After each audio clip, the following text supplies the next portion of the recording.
안녕하십니까. 반갑습니다. 우리 복습 자료들 계속해서 보고 있는 거죠? 네, 보셔야 됩니다. 그래야 좀 익숙할 수 있으니까요. 자, 오늘 4주차입니다. 이제 오늘부터 좀 중요한 파트인 투자론에 들어가게 됐는데요. 이 투자론 부분은 시험에 들 때 많이 나와요. 중요한 부분이라는 측면은 시험에 일단 많이 나오고, 그 다음에 사람들이 조금 어려워하시는 파트예요.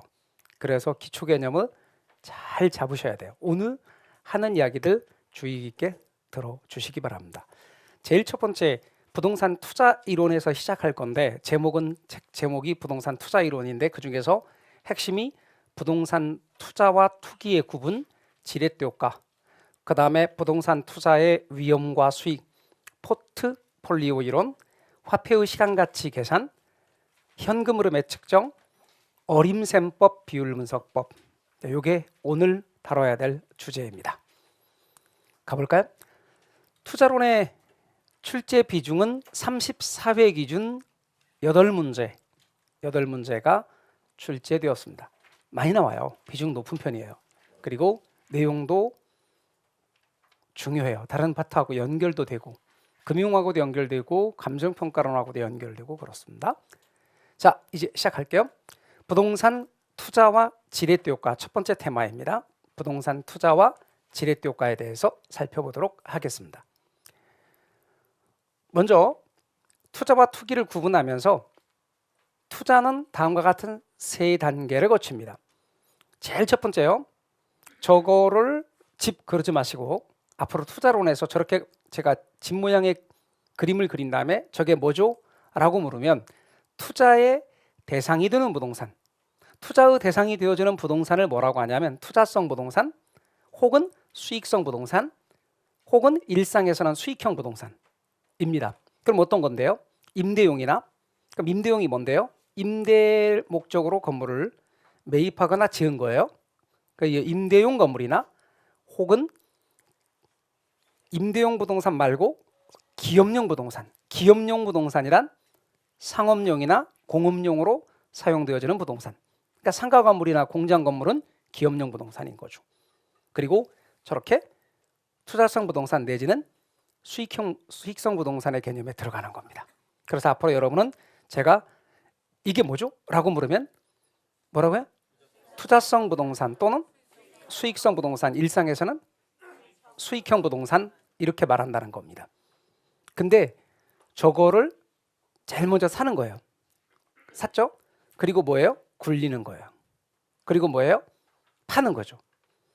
근데 사고, 굴리고, 팔고의 단계를 거치는데, 사고라고 하는 말을 계속 쓰면 안 돼요. 시험에 나오는 단어가 아니기 때문에. 그러면 사고는 시험에 나오는 단어로 바꾸면 취득이에요.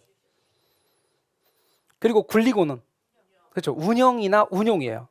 영업이라고 해도 돼요. 세 가지 단어가 있어요. 굴리는 게 뭐라고요? 운영, 영업이에요. 그래서 여러분, 운용도 되고 운영도 되고 영업도 돼요. 저게 굴리는 거예요. 굴린다고 해서 건물을 이렇게 굴리는 건 아니겠죠? 설마 그렇게 아는 건 아니죠?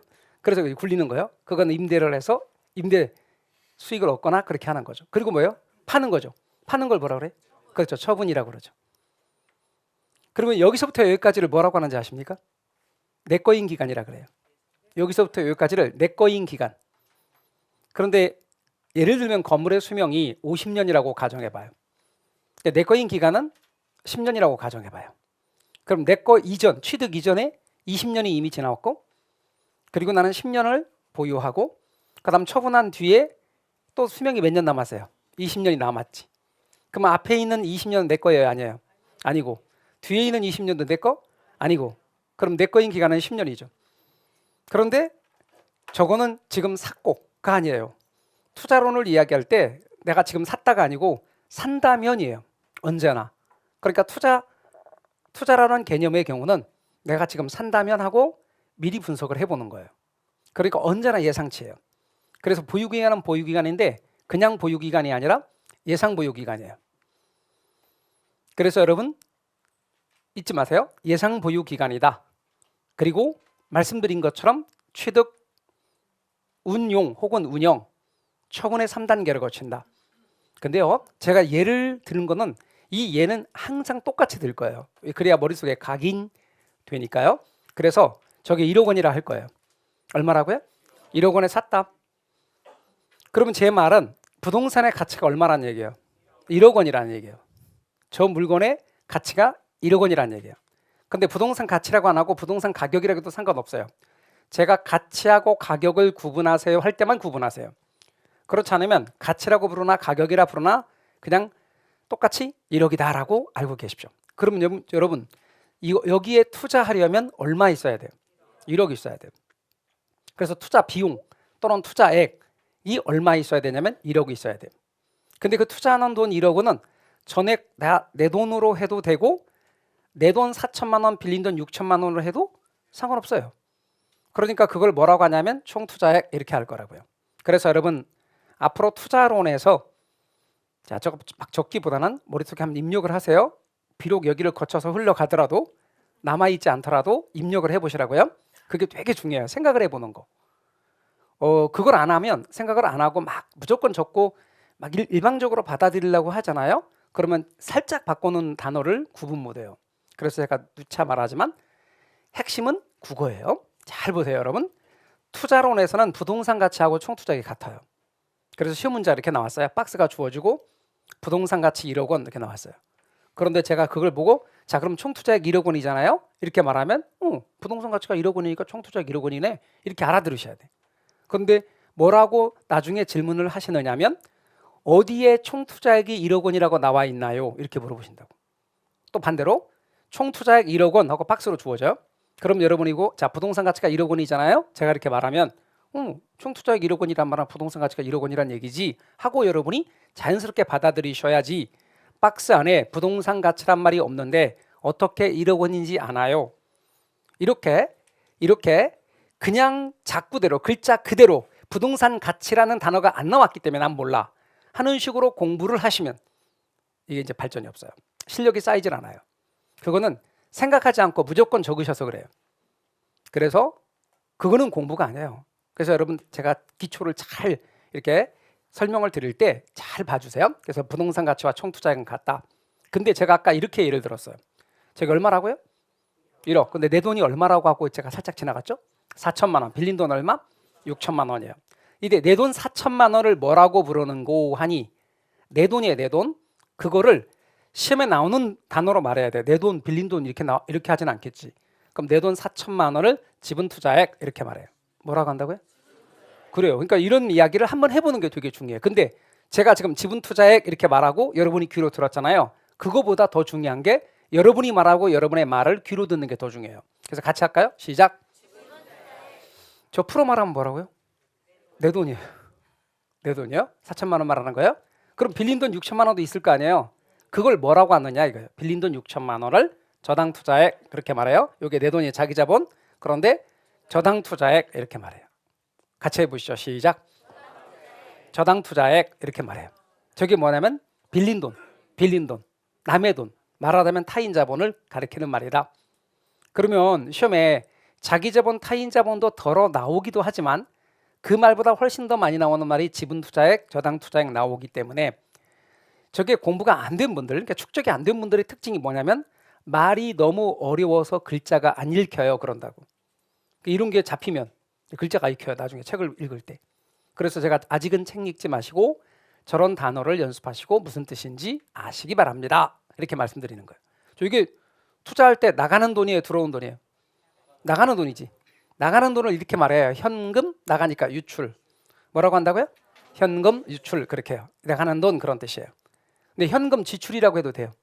현금 지출 이렇게 해도 돼요. 그래서 현금 지출이라고 말해도 돼요. 돈은 이제 들어오는데 어느 단계에서 들어오냐면 굴리는 단계에서도 들어오고 처분을 통해서도 들어와요. 그럼 굴릴 때 운용 단계 때 들어오는 돈이 있어요. 그게 뭐냐? 운용 단계 때 들어오는 거예요. 그걸 뭐라고 하냐면 영업소득, 운용소득이라 그래요. 따라서 여러분 이게 영업소득이고 다른 말로 운용소득, 운용소득이에요. 운용소득 그리고 운용수입 이렇게 해도 돼요. 하여튼 여하튼 영업소득이에요. 저게 운용소득이라고도 해요. 근데 이런 영업소득을 가리켜서 뭐라고 하느냐? 예를 들어 봅시다, 여러분. 이게 건물이에요. 그럼 건물은 임대용 건물이면 대표적인 영업소득이 뭐가 있죠? 그렇죠. 임대료 수입이 있어요. 그럼 저게 땅이면 지대 수입이 있어요. 그 임대료 수입이나 지대 수입처럼 보유기간 동안에 발생하는 저런 영업소득을 가리켜서 인컴 게인 이렇게 말해요. 인컴 게인, 영어로 인컴 게인. 그걸 우리말로 소득이득 이렇게 말합니다. 그래서 여러분 소득이득 이렇게 알아두셔야 돼요. 근데 말이죠. 우리 일상에서 굴린 돈, 뭐 영업소득 이렇게 들어 말하기도 하지만 진짜로 소득이득 이렇게 말하는 사람도 있어요. 내 주변에 없던데 여러분 주변에 없을 뿐이지 있어요.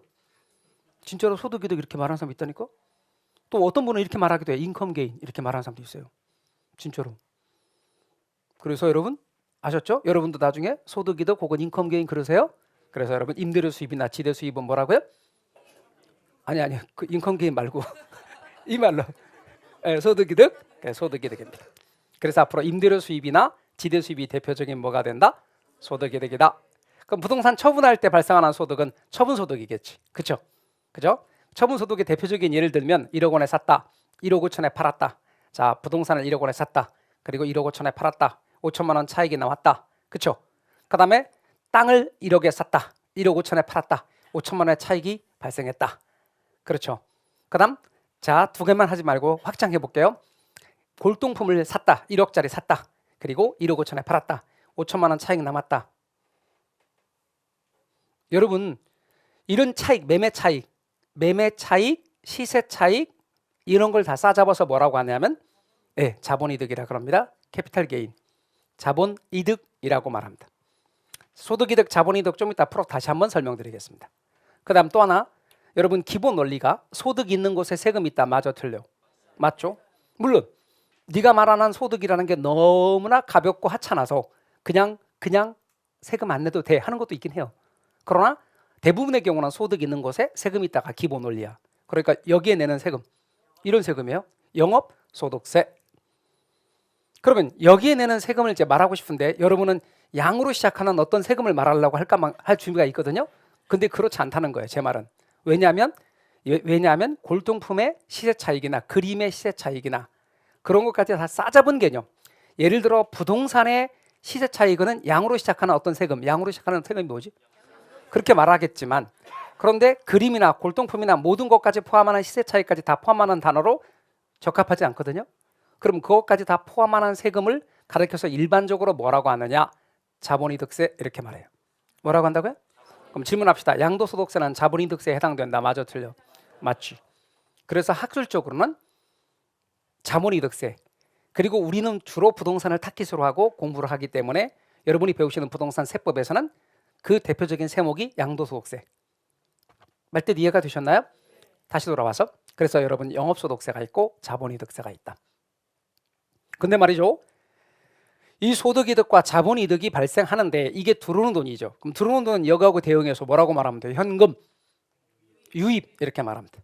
들어오는 돈 그런 뜻입니다.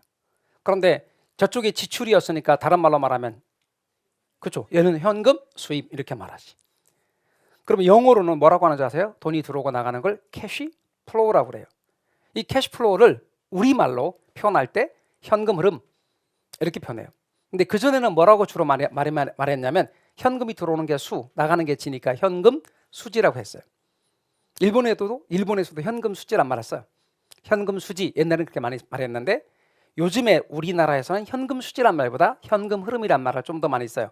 그럼 앞으로 현금 흐름이나 현금 수지는 같은 말이고 의미는 현금에 들어오고 나감을 일컬어서 현금 흐름 내지는 현금 수지라고 부른다. 아시겠죠? 그렇게 여러분이 알아두시면 좋겠어요.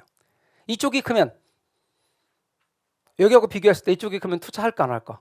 하겠죠? 이쪽이 크면 안 하겠죠? 그래서 투자를 결정하기 전에 이걸 먼저 분석해 보는 거예요. 그 다음 투자는 몇 단계를 거친다고?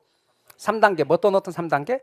취득, 운용, 처분의 3단계를 거치는 건데 여기에서 운용이 없거나 있어도 지극히 형식적인 걸 투기라고 그래요. 저기 없으면 투기야. 저기 있으면 투자. 있어도 형식적이면 투기가 되는 거예요. 그래서 여러분 투자와 투기의 학문적 구분은 운용이 있냐 없냐. 운용이 있으면 뭐고? 투자. 운용이 없으면 투기가 되는 거예요. 말뜻 이해가 되셨죠? 그러면 운용이 있어야 기간이 길어지고 저게 없으면 단기간이겠죠. 그럼 단기에 자본이득, 양도 차익만 목적으로 부동산을 보유한 행위는 투기가 되는 거예요. 그런데 취득, 운영, 처분의 3단계를 모두 거쳐가는 것은 투자가 되는 것이지. 그러니까 투자는 소득이득과 자본이득을 다 향유하지만 투기는 자본이득만을 목적으로 부동산 보유하는 거죠. 그다음, 그래서 부동산 투자는 요게 수익이 미래의 수익이니까 불확실한 미래의 수익을 기대하여 확실한 현재의 1억 소비를 맞바꾸는 행위, 희생하는 행위, 이게 투자입니다. 그럼 여러분 여쭤볼게요. 여러분의 오늘은 확실해, 불확실해? 오늘 이 시간 확실한 시간이잖아. 그렇죠? 그런데 이런 오늘의 확실한 시간 그리고 내일의 또 확실한 시간, 이것을 언제까지 여러분이 모을 거냐면 돌아오는 2024년 10월 26일까지 이렇게 모아갈 거거든요. 그거하고 10월 26일 날에 여러분이 합격할지 불합격할지 모르는 그것과 맞바꾸는 거거든요. 그러니까 될지 안 될지 모른다라면 좀 이따가 그걸 위험이라고 말하거든요. 위험을 감수하면서 내가 어떤 걸 기대하는 행위, 따라서 투자예요. 여러분 자신에 투자하고 계시는 거예요. 나는 그런 투자 안 하고 싶어. 나는 오늘 그냥 행복하게 살래. 까르페 디엠 이러면서 오늘 즐겨라 이렇게 하고 할 수도 있어요. 내가 그거 없어도 먹고 살아 하시는 분들은. 그러나 또 나는 내 나름대로의 목표를 가지고 나 자신의 가치를 높이고 싶어. 나에 투자하고 싶어. 힘이 들겠지만 뭔가 아무것도 안 하면 아무 일도 일어나지 않기 때문에 나는 열심히 한번 해볼 테야 하시는 분들은 열심히 하시면 분명히 여러분이 목표하는 바가 달성이 되는 거죠. 그런 의미에서 여러분 자신에 대한 투자입니다. 슐츠라는 학자는 말하기를 교육은 그래서 인간 자본의 투자라고 했어요. 그리고 그것의 결과는 여러분의 가치, 여러 가지 가치, 그 가치는 여러 가지 의미가 있습니다. 하다못해 연봉이라도 여러분의 가치를 높이는 쪽으로 나타나게 됩니다. 돌아왔어요? 그래서 투자는 이렇게 3단계를 거친다. 에듀윌 유료 회원만의 특별한 서비스.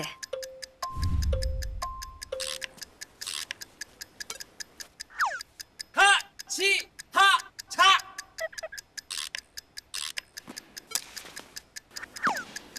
하치하차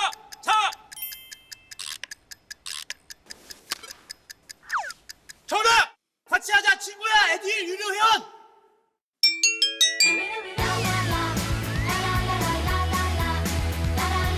친구 소개하고 현금 받는 혜택. 오직 에듀윌 유료 회원에게만. 에듀윌. 자, 그 다음에 여러분, 우리 투자론을 공부하면서 인생의 진리를 알 수 있는데 여러분 들어가는 게 있어야 나오는 게 있다고. 어떻게 들어가는 거 없이 나올 수 있냐고. 자, 그럼 들어가는 게 뭐예요? 투입이라고. 그럼 나오는 게 뭐야? 여러분 들어가는 게 투입이냐고. 그러니까 투입이라고. 그럼 나오는 게 뭐냐니까 어떤 분이 배설 그러는데 배설 아니야. 그거 좀 이상하더라고. 배설 아니고 그 뭐라고요? 산출이라고요? 자, 그러면 투입과 산출이 있어요. 이게 인풋, 이게 아웃풋이란 말이에요. 그럼 뭔가 들어가야 나온다고. 그럴 때 우리 투자론에서 투입이라는 말은 투자액을 가리키는 거예요. 그러면 산출은 뭐게? 수익이나 소득을 가리키는 거예요. 그러니까 수익이나 소득은 그냥 나오는 게 아니에요. 수익이라고 해도 괜찮고 소득이라고 해도 돼요. 이거는 반드시 투입의 결과로 나오는 거예요. 그럼 짝이 매칭되는 거야. 그러니까 앞으로 소득이나 수익은 뭐하고 짝이 매칭되냐면 항상 투자액과 짝이 매칭되는데, 투자액은 아까 무슨 투자액이 있었죠? 총투자액, 지분투자액, 하나 더 저당투자액이 있었다고. 근데 좀 이따 보면 알겠지만 투자로는 언제나 지분투자자 관점에서 이야기를 한다고요. 그리고 저당투자자 관점에서 이야기하는 게 아니기 때문에 저당투자액이 나오는 경우는 거의 없다고요. 그러면 여러분은 무슨 투자액 아니면 무슨 투자액을 항상 고려하면 되냐면 총투자액 아니면 지분투자액이라고요. 그럼 여기에 총투자액이 나오면 여기에 해당되는 수익이 나온다고. 짝이. 그러면 여기에 총투자액이 이렇게 나왔다. 그럼 여기 해당되는 수익이 뭐냔 말이에요. 여러분 저기 해당되는 수익이 뭘 것 같아요? 짐작으로 말해봐요. 네, 총수익 같죠? 근데 좀 더 정확하게 표현해야 돼요. 여러분 이것은요 소득이득과 자본이득을 합한 거야. 운영 단계 때 소득이득, 처분 단계 때 자본이득을 합한 거를 뭐라고 하냐면 총자본 수익이라 그래. 뭐라고 한다고요? 앞으로 총자본 수익은 뭐 더하기 뭐라고요? 소득 이득 더하기 자본 이득이에요. 그러니까 운영 단계 때가 뭐라고요? 소득 이득. 처분 단계 때는 자본 이득 두 개 합친 거를 총자본 수익이라 그래요. 그러니까 지금 그걸 암기하려고 하지 마시라고요. 자꾸 암기하려고 접근하지 마시고, 그러니까 운영 단계 때가 소득 이득이고 처분 단계 때가 자본 이득인데 둘 합한 거를 총자본 수익이라 한다. 자, 그리고 좀 지나면 이 말이 생각나겠어 안 나겠어? 안 나겠지. 그럼 다음에 또 입력을 하는 거예요. 또 생각이 안 나. 또 입력을 하는 거예요. 그때 여러분이 지치지 않고 반복을 하시다 보면 단기 기억이 장기 기억화되고 여러분의 이해 폭이 넓어져. 그런데 여러분은 이걸 막 외우려고 그래. 막 그리고 심지어는 막 학원들 가운데 보면 재밌게 해주기 위해서 말을 만들어. 이상한 말을 그렇게 만들어 놓잖아요. 그거는 기억하는데 써먹지를 못해. 진짜로 활용을 못합니다. 그래갖고 막 별걸 다 만들어. 막 웃기게 막 말을 만들어. 그럼 막 재밌다고 같이 웃지만 나중에 남아 보면 써먹지를 못해요. 그거 외는 게 목적이 아니니까 그걸 활용하는 건데. 그래서 여러분 의미를 알아두시고. 자, 그럼 제가 여기다 지분 투자해. 그러면 이게 1억이면 이거 4천만 원이었죠 아까? 그 지분 투자해. 그럼 내 돈이란 말이에요. 그럼 지분 투자액의 대가로 나오는 수익을 말해봐요. 갖다 붙여봐요. 끝이 수익이야. 그럼 무슨 수익일 것 같아? 지분 수익이지. 그러면 여기가 지분 수익이면 여기는 투자액이 저당 투자액이니까 무슨 수익일 것 같아? 저당 수익일 거예요. 좀 이따 그 이야기를 할 거란 말이에요. 그럼 지분 투자액이 뭔가부터 이야기를 해볼게요. 지분 투자액은 아까 제가 뭐라고 그랬죠? 내 돈이라고 그랬죠. 그리고 저당 투자액은 빌린 돈이라고 그랬죠. 근데 지분 투자액은 자기 자본이었고 저당 투자액은 타인 자본이었는데 있어 보이게 표현한 말이 지분 투자액이었고 두 글자로 뭐였죠? 이게 두 글자로 뭐냐면 자본이라 그래요. 뭐라고요? 자본 그래요. 그러면 저당 투자액이 빌린 돈이고 타인 자본인데 두 글자로 있어 보이게 표현한 말이 부채예요. 그래서 여러분 이게 내 돈이고 이게 빌린 돈이에요. 그럼 앞으로 지분 투자액을 자본이라고 그러고 저당 투자액을 부채라고도 해요. 그러면 이것에 관한 몫에 지분 투자액에 대한 몫이 뭐냐 이거지. 이 몫의 수익이 뭐야? 지분 투자액의 대가의 이 수익이 뭐냐고 여기에. 여러분 아까 했잖아요. 지분 수익이라고. 그럼 여기는 뭐겠어? 그렇죠. 저당 수익이지. 그러면 돈은 누가 빌려줘?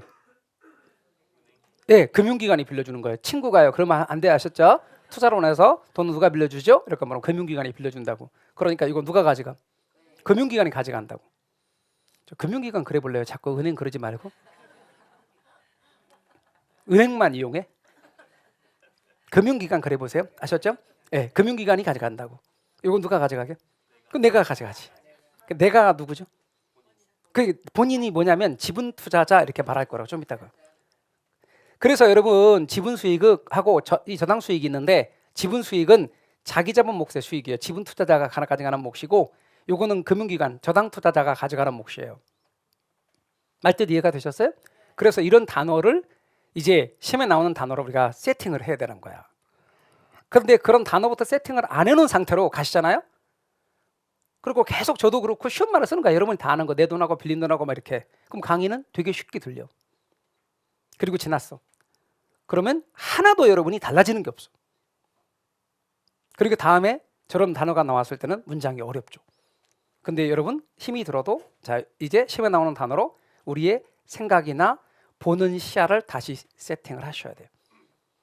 아셨죠?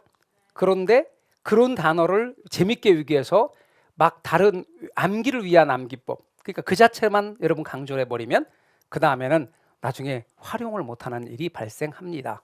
다 그만한 노력은 하셔야 됩니다. 그래서 여러분 이런 말뜻 알아두시고, 자 그다음 이제 분수로 표시하려고 그래요. 다시 분수로 돌아갈까요? 제가 분수 얘기를 얼마나 많이 얘기하는지 아세요? 제가 항상 이렇게 말하거든요. 핵심은 국어고 그리고 우리는 분수를 알아야 된다고. 분수를 알면 산수도 다 하는 거라고. 계산 문제 다 하는 거예요, 솔직히. 자, 분수 위에 게 뭐예요? 분자. 밑에 게? 근데 중요한 걸 위에 써요, 밑에 써요? 위에 거 써요. 그리고 분자의 이름을 주로 따라가서 붙여요. 분수의 경우에 어떤 개념도 분자값의 이름을 따라서 주로 붙인다고. 그럼 여러분 원료 지수는 원료가 위로 갈까 밑으로 갈까? 위로 간다니까? 그 원료 무게라고. 위에가 국지 원료 무게고 분모가 제품 무게고. 그 제품 무게분의 국지 원료 무게가 원료 지수라고. 그러니까 그런 식으로 우리가 어떤 개념들을 말할 때 분수로 표현할 수 있단 말이죠. 자, 그러면 제가 이렇게 말할 거예요. 요걸 분모로 하고 요걸 분자로 할 거라고. 왜? 여러분 투자액도 중요하고 수익도 중요한데 뭐가 더 중요해? 수익이 중요하지. 그러니까 분자로 해 수익을 쓸 거라고. 그리고 분모는 투자액을 쓸 거고. 그리고 거기다 곱하기 100을 하면 그거 율 그러면 돼. 뭐라고요? 우린 100분율이니까 곱하기 100을 하면 율이라고. 그럼 다 곱하기 100 할 거거든요. 끝에다 율 그러시면 돼. 아셨죠? 자, 율 끝이 율이에요. 그리고 분자값을 읽으셔. 자, 얘분의 얘는 뭐게? 수익률이요. 그래서 수익률이 뭐냐면 뭐분의 뭐라고요? 투자액분의 수익 곱하기 100이야. 그게 수익률이에요. 어렵지 않습니다. 그리고 그 수익률이 나중에 알고 보면 기대 수익률이고. 자, 그러면 좋아요. 제가 방금 수익률 그렇게 했다고? 그러면 분자값의 이름을 따라 말하는 거야. 자, 이것은 분모가 뭘 것 같아? 총투자액. 분자가 뭘 것 같아? 총자본 수익. 그럼 걔는 뭐라고 부르면 돼? 총자본 수익률 그런 거야. 그럼 제가 이렇게 물어본다고. 총자본 수익률의 공식이 뭐죠? 이러면서 분자값의 이름을 따라 하는 겁니다. 힌트까지 줘. 그럼 분자가 뭐죠?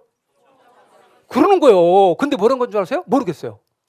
아니 분자값의 이름을 말하면 돼요. 분자값의 이름을 따서 붙인 거예요. 그리고 율 한 거예요. 분자가 뭐죠? 모르겠어요. 공식이 생각이 안 나요. 아니 여기 있는 걸 말하면 돼요. 공식을 생각 안 나요. 여기다 총자본 그렇죠. 그리고 눈썰미가 있으셔야 돼. 밑에는 투자액이에요. 근데 우리는 총 아니면 지분을 쓴다 그랬지. 이게 총을 쓸 것 같아요? 지분을 쓸 것 같아? 당연히 총투자액이지. 총투자액이에요. 그리고 분수로 표현하면서 100분율로 해도 되고 안 해도 돼. 100분율로 해야 된다면 곱하기 100 하면 되고 아니면 그냥 놔둬도 되고. 뭔 얘기인지 아셨죠? 예. 그래서 총자본 수익률은 뭐분의 뭔가요? 라고 물으면 총투자액분의 총자본 수익이요. 공식 외우는 게 아니라니까요. 이렇게 하실래? 책에 있는 공식을 다 외우실래? 5개면 난 외울 생각도 있어요. 아니 5개가 아니거든요. 10개면 외울 생각도 있어요. 10개 아니걸랑요.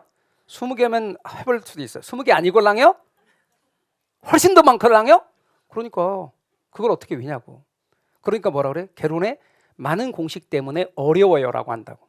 그러지 마시고 이해하세요. 잊어버려도 돼요.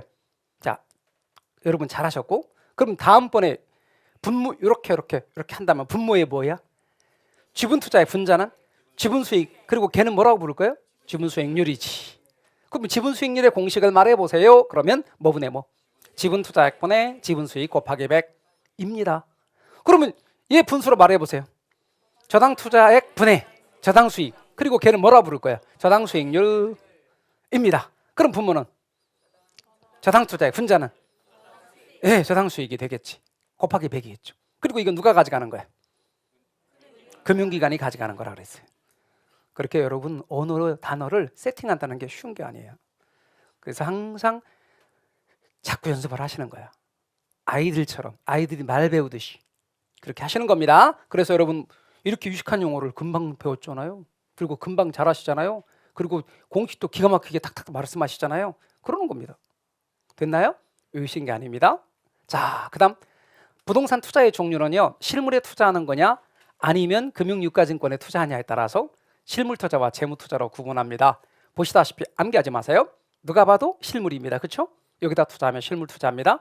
이렇게 금융유가증권입니다. 주식이나 공채나 유가증권이나 이런 금융유가증권에 투자하는 것은 재무 투자입니다. 그다음 인플레이션이 있습니다. 물가가 올라가는데 한 번만 올라가는 게 아닙니다. 물가가 지속적으로 올라가면서 돈 가치는 떨어지는 현상. 인플레이션입니다. 반면에 디플레이션은 물가가 지속적으로 하락하면서 대신 돈 가치가 올라가는 현상. 예를 들어 봅시다. 10,000원 가지고 1,000원짜리 물건 몇 개 사게? 10개 삽니다. 그런데 2,000원으로 올라가면 몇 개 사게? 5개. 인플레이션 상황은 그런 것 같은 상황이 됩니다. 그러니까 같은 돈 가지고 물건을 살 수 있는 능력이 늘어요, 줄어요? 줄어요. 그래서 물건을 살 수 있는 구매력이 준다고요.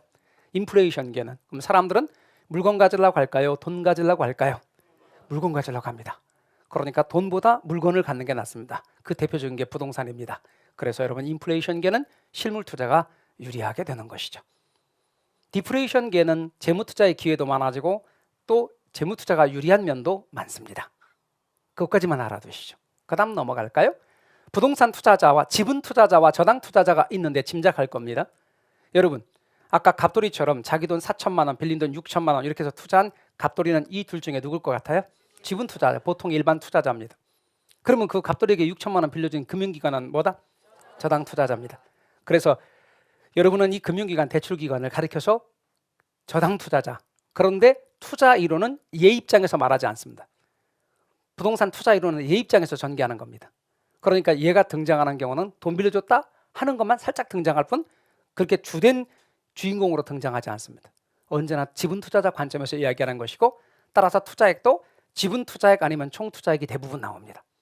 가끔 저당 투자액이 등장했고 저당 수익률은 은행이 가져가는 수익률입니다. 그럼 질문합시다. 여러분 지분 수익률, 저당 수익률 중에서 말해보세요. 은행의 대출 이자율은 어느 쪽에 가깝게? 지분 수익률이게 저당 수익률이게? 저당 수익률이지. 금융기관이 가져가는 거니까. 그래서 저당 수익률이 여러분 대출 이자율이라고 생각하면 돼. 다시 말하면 금융기관 입장에서는 저당 수익률이고 투자자, 돈 빌린 투자자 입장에서는 그게 차입 이자율이야. 뭔 얘기인지 아셨죠? 그래요. 그렇게 딱 아셔야 됩니다. 그럼 제가 나중에 저당 수익률이 5% 이렇게 문제가 나와요. 그러면 제가 이렇게 말합니다. 투자자 입장에서 차입 이자율이 5%이므로 제가 이렇게 말한다고요? 그럼 금방 알아들어야 되는데 이자율이 5%란 게 어디 있나요? 그럼 저당 수익률이 5%이므로 이자율이 5%예요. 제가 말하면 저당 수익률이 이자율인가요? 너무 어렵네요. 했잖아 지금. 이렇게 기초가 하나도 안 잡혀 있는 거예요. 그래서 여러분 누차 말씀드리다시피 차곡차곡 쌓이면 됩니다. 아무것도 아닙니다. 부동산 투자의 장점과 단점입니다.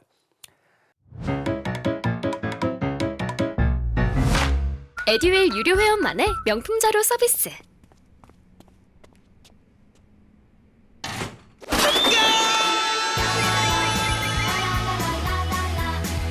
고퀄리티 명품 자료의 혜택. 오직 에듀윌 유료 회원에게만. 에듀윌. 여러분 우리가 인생 살면서 어떤 생각이나 이런 것들에 잘 사로잡히기 쉬우냐면 좋은 거 나쁜 거로 이분법적인 사고로 하는 것입니다. 그래서 우리는 되게 단순하게 좋은 거 나쁜 거 이렇게 보통 표현하는 경우가 되게 많은데요. 그렇지 않습니다. 사회과학적 사고는요 언제나 장단점만 있을 뿐이지 좋은 것 나쁜 것 있지 않습니다. 여러분 저는 약간의 공부하는 방법들의 귀납적인 방법보다는 연역적 방법들을 시험 공부에서 권하고 있기 때문에 여러분에게 확실하게 합격할 수 있다고 자꾸 말하는데요. 귀납적 학습 방법은 탐구학습법 같은 것처럼 이렇게 경험해 보는 겁니다. 그러니까 아무런 여러분이 연습하지 않고 그냥 오시면 되고 그리고 1년 겪어보니까 재밌게 또 이렇게 다니시고 또 뭐 날도 춥고 그럼 나오지 마세요. 괜찮아. 그리고 또 친구들도 만나러 가고 날도 좋으면 또 이렇게 재밌게 다니는 거예요. 그리고 또 안 되면 또 다음 연도에 나오면 되니까 계속 그렇게 다니는 거예요. 될 때까지. 이게 이제 귀납적 학습 방법이거든요. 그럼 언젠간 돼요. 체득을 하면서. 중요한 건 빠지지 않고 계속 나오다 보면 한 4, 5년 정도 다니다 보면 잘하됩니다. 그러면 이제 당연히 뭐가 된다? 여러분은 에듀윌 대학을 졸업하게 되는 것이죠. 근데 연역적 학습 방법, 근데 귀납적 학습 방법의 장점은 편하고 쉽지만 단점은 오래 걸린다는 단점이 있겠네요. 그렇죠? 근데 연역적 학습 방법은 시험에 나올 것들을 딱딱 정리하고 나중에 여러분에게 원리를 설명했고 자 이건 시험에 나오니까 연습하세요. 몇 번 연습하세요. 나이만큼 연습하세요. 자 여러분 이건 뭐야? 힘들다는 거죠. 할 게 있다는 것이. 여러분에게 숙제도 내고 써보라는 거고 밴드에도 올리라고 하는 거고 자 이런 식으로 여러분이 할 게 있어. 단점 뭐다? 할 게 있고 힘들다. 그리고 뭐라 그래? 빠지지 말래. 계속 나오래. 그리고 모의고사도 보래. 자 이렇게 해요. 장점 뭐죠? 확실하다. 한 번에 합격할 수 있다. 자 그러면 제가 시험 공부면 여러분이 여유 있고 내가 좀 체력은 조금 딸리지만 내가 여유 있고 어차피 난 또 시간도 많아. 그러면 귀납적 학습 방법을 택하는 것도 나쁘진 않아요. 제 말에 너무 스트레스 받지 말고 꼭 올해 합격해야 되는 건 아니야. 공인중개사가 내년에도 안 없어지고 내후년도 안 없어져. 어쩌면 상대평가로 바뀔지는 모르겠지만 하여튼 안 없어져. 좀씩 어려워지긴 하지만 그래도 나도 오래 다니면 될 수 있어. 그거는 귀납적 학습 방법이고 여러분에게 말하는 거는 한 번에 딱 합격하는 방법은 연역적 학습 방법이고 자 그러면 제 말은 어느 게 좋다는 거예요? 아니라니까. 좋은 게 어디 있어. 장단점이 있다니까요. 언제나 장단점이라고. 그게 사회과학적 사고라고. 아니 귀납적 학습 방법도 장점이 있다니까. 어떤 장점이? 일단 재미있고 부담이 없다니까. 사람이 재밌게 살아야 하잖아. 그리고 아까 말씀드렸잖아. 날 좋으면 또 안 나오고 놀러 갈 수도 있고 추우면 집에 안 나올 수도 있고 이게 편하잖아. 꼭 나와야 되나? 그렇지만 좀 오래 걸리는 단점이 있죠. 그럴 수 있단 말이죠. 근데 연역적 학습 방법은 제가 그랬잖아요. 단점이 확실하잖아. 공부를 해야 된다고. 스트레스도 받을 거라고요. 점수도 안 나오면 스트레스 받을 거라고. 그렇지만 확실하다. 제 말은 사회과학적 사고방식은 언제나 뭐가 있다? 그래요. 장단점이 있어요. 그럼 여러분 저런 방식의 말이라면 투기도 장단점이 있을까요? 그럽니다. 투자도 장단점이 있고 투기도 장단점이 있고. 근데 투기의 장단점은 우리한테 안 중요해요. 왜 안 중요할까요? 시험에 안 나와. 그리고 왜 안 나오느냐? 단점이 장점보다 더 많아. 그러다 보니까 걔는 시험에 나오지 않아. 누가 있어서 다음 중 투기의 장점을 말하시오. 누가 그러겠냐고. 그러니까 그건 안 나와. 그러니까 할 거 없어. 요거의 장단점만 알면 돼. 그래서 언제나 여러분은 같이 공부하면서 항상 장단점이 있는 거다라고 생각하시면서 접근하세요. 의식하고라도. 에이 좋은 놈 나쁜 놈 그렇게 접근하지 마시고 저 방법이 좋아 저 방법만 맞아 이런 건 없어. 그렇죠? 인생에 없는 게 뭐라고? 정답. 없어 그거는. 우리는 여러분에게 힘이 들지만 합격하겠다고 오셨기 때문에 최단 거리로 여러분을 합격시켜 드리고자 노력할 뿐이지 이 세상에 정답은 없는 거거든요. 가볼까요 여러분? 지렛대 효과. 이거 중요하거든요. 좀 이따 부연 설명 드릴게요. 두 번째, 제가 아까 투자는 3단계 거친다고 그랬죠. 말해봐요. 취득, 운용, 처분. 운용 단계 때 발생하는 게 뭐라고 그랬죠? 소득이득. 처분 단계 때는 자본이득, 소득이득과 자본이득을 향유한다. 그러면 소득이득은 뭐냐 이거죠. 아까 제가 말씀드리기를 보유기간 동안에 발생하는 임대료 수입이나 지대 수입을 말한다는 거죠. 그러면 자본이득은 뭔데? 매매 차익, 양도 차익. 따라서 이렇게 건물이나 토지나 건물이나 유가증권 같은 경우 주식 같은 거 말이죠. 매매 차익도 자본이득에 해당되는 거죠. 이거 다 얻을 수 있다. 투기는 뭐만 목적으로 한다? 자본이득만 목적으로 한다. 그 다음 단점은 여러분 좀 이따 보면 알겠지만 내 돈만 갖고 투자하는 게 아니라 돈을 빌리거든요. 그럼 뭐가 따라가냐면 이자율. 이자가 있단 말이지. 그러면 여러분 투자해서 수익을 냈는데 이 수익이 은행의 이자를 감당할 만큼 충분해. 그러면 당연히 돈을 빌려서 투자를 해야 돼요. 그때 우리는 지렛대 효과를 향유한다고 하거든요. 근데 경기가 안 좋아지잖아요. 근데 이자율이 높잖아요. 여기서 나온 수익 가지고 여기 이자를 감당 못해. 그러면 자칫하면 도산할 수 있어요. 그런 위험을 뭐라고 하냐면 금융위험이라 그래요. 그거 좀 이따 또 이야기하려고 해요. 그 다음에 환금성이 낮아. 여러분 아까 디플레이션기하고 인플레이션기를 이야기했는데 물가가 지속적으로 상승하면서 돈 가치가 떨어지는 게 뭐라고 그랬죠? 인플레이션기는 사람들이 뭐 가지려고 하죠? 부동산 가지려고 그래. 물건 가지려 해. 사람들이 부동산 가지려고 할 때 내가 갖고 있는 부동산을 돈으로 바꾸기가 쉬울까 어려울까? 쉬워요. 사람들은 전부 다 부동산 가지려 하니까. 그러니까 인플레이션계는 부동산도 환금성이 높은 편이야. 물론 주식이나 예금만큼 높은 건 아니지만. 그러나 디플레이션계는 사람들은 돈 가지려고 할까? 아니면 부동산 가지려 할까? 돈 가지려고 그러거든요. 그런데 나도 갖고 있는 부동산을 돈으로 바꾸려고 그래. 쉬울까 어려울까? 어려워요. 그게 환금성이 떨어진다고 표현해요. 부동산은 환금성이 낮다. 자, 그 다음에 여러분 레버리지. 말하자면 지렛대 효과를 이야기하려고 합니다. 여러분 이런 게 지렛대예요. 적은 힘으로 큰 거 들어 올리는 거. 어디서 흔히 볼 수 있냐면 놀이터 같은 데 보면 엄마하고 아이하고 있습니다. 또는 아빠하고 아이하고 있습니다. 그러면 아이가 여기에 앉고 아빠는 이렇게 가까이 앉습니다. 그래서 양쪽에 균형을 맞추죠. 그게 뭐죠? 지렛대입니다. 시소의 원리가 대표적인. 적은 힘으로 큰 걸 들어 올리는 것이죠. 뭐를 지렛대 삼았냐면 차입금을 지렛대 삼아서 자기 자본 수익률을 높이는 것, 그게 바로 지렛대 원리입니다. 그래서 여러분 지렛대 원리는 부채의 사용이 지분 수익률이 지분이 자기 자본이니까 자기 자본 수익률이라고 부르기도 하고 지분 수익률이라고 부르기도 하는데 이것을 올리는 거예요. 영향을 미치는 거예요. 그런데 반드시 여기에는 뭐도 따져줘야 되냐면 금융적 위험도 따라줘야 돼. 장점은 지렛대 효과고 단점은 금융적 위험이거든요. 그러면 만약에 보십시다. 투자를 했어요. 투자에서의 수익률이 10%래. 근데 대출 이자율이 차입 이자율이 5%래. 그러면 수익률이 10%인데 이자율이 5%면 은행의 이자 갚을 수 있어 없어? 갖고 남죠. 그러니까 이때는 돈을 빌려서 투자하는 게 낫다는 거지. 그럼 자기 자본 수익률이 계속 올라가요. 그러나 경기가 안 좋아지고 이쪽에 금리가 높아졌네. 그럼 투자 수익률이 3%인데 금리는 7%래. 그러면 수익 가지고 금리를 감당할 수 없죠. 그러면 돈을 못 갚죠.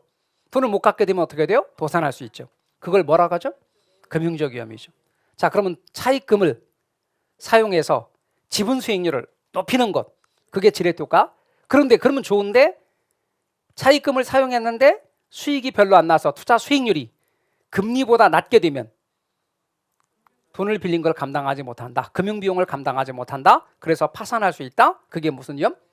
금융적 위험. 그래서 여러분 항상 이럴 경우는 타인 자본을 적극적으로 활용하지만 타인 자본을 과도하게 사용해서 이렇게 금리 부담이 어려워서 도산하게 되는 위험은 금융적 위험이라고 말한다는 것 잊지 마십시오.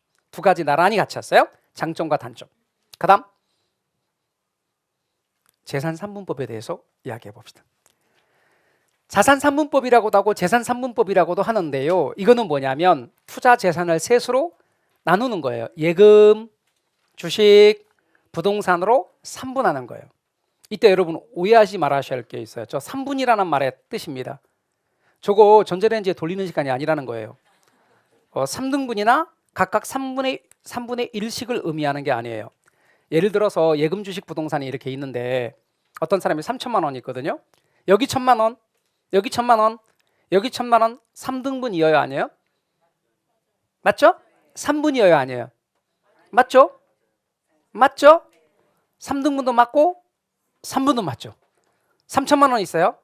여기에 2천만 원, 여기에 800만 원, 여기에 200만 원 그렇게 투자했으면 3분이어야 아니에요? 맞죠? 3등분이어야 아니에요? 아니죠. 그러니까 3분하고 3등분 중에 어느 게 넓은 개념이에요? 3분이 넓은 개념이에요. 재산 3분하면 되는 거예요. 똑같이 3등분 하지 않아도 돼. 근데 3등분 해도 3분에 들어가. 제 말 이해가 되셨죠? 3분하면 유리한 이유가 있어요. 따져야 될 게 안전성, 수익성, 환금성을 따져야 되는데 안전성이 뭔 말인지 알죠? 위험이 없는 거. 수익성이 뭔 말인지 알죠? 네, 투입에 대해서 산출이 많이 나는 거. 투입이 뭔데? 투자액. 산출이 뭔데? 수익. 똑같은 돈 투자해서 수익이 많이 나오는 걸 수익성. 그 정도를 수익성. 환금성은 돈으로 바꿀 수 있는 정도. 자, 그런데 여러분 예금은 안전성이 높게 낮게? 높아요. 유리해. 예금의 수익성이 유리하게 불리하게? 불리해. 환금성은 유리해. 돈으로 금방 바꿀 수 있어요. 주식은 안전성은 불리해요. 그리고 수익성은 유리해요. 여기서 아닌데라고 하는 분들이 여러 있어요. 내 집안에 주식해갖고 돈 다 잃어버렸는데 그런 분이 있는데 제가 꼭 말해주고 싶어요. 당신 주변만 그런 거예요. 이렇게. 여러분께 기간을 두고요. 부동산 투자와 주식 투자의 기간을 똑같이 주고요. 수익률을 내면 주식에서의 수익률이 더 높게 나와요. 그러니까 부동산은 여러분 오늘 샀다 내일 팔았다 할 수 있어 없어요? 그럼 부동산 샀다 보통 팔려면 기간이 적어도 이틀은 걸려요? 아니죠. 얼마나 걸려요? 네. 그렇죠. 2, 3년 아무리 짧게 잡아도 2, 3년 혹은 더 이상 걸리기도 하잖아요. 근데 여러분 주식은 샀어. 올랐네. 잽싸게 팔아. 근데 그게 타이밍을 놓치면 반대로 하는 경우가 있어요. 항상. 그러다 보니까 손해가 나는 거지. 그래서 주식 같은 경우에 되게 인내력과 뚝심 이런 게 되게 중요하다고 그러더라고요. 그죠? 그래서 그런 생각. 여러분 뭐 5억짜리 부동산 샀어. 근데 뉴스에 나와. 이번에 4억 됐대. 그런 딱 들으면 속이 쓰리긴 하지만 그것 때문에 술 먹고 미치면서 미쳐버리겠네 진짜. 막 이러는 거 봤어 안 봤어? 괜찮잖아요. 떨어졌네. 우리만 떨어진 건 아니네.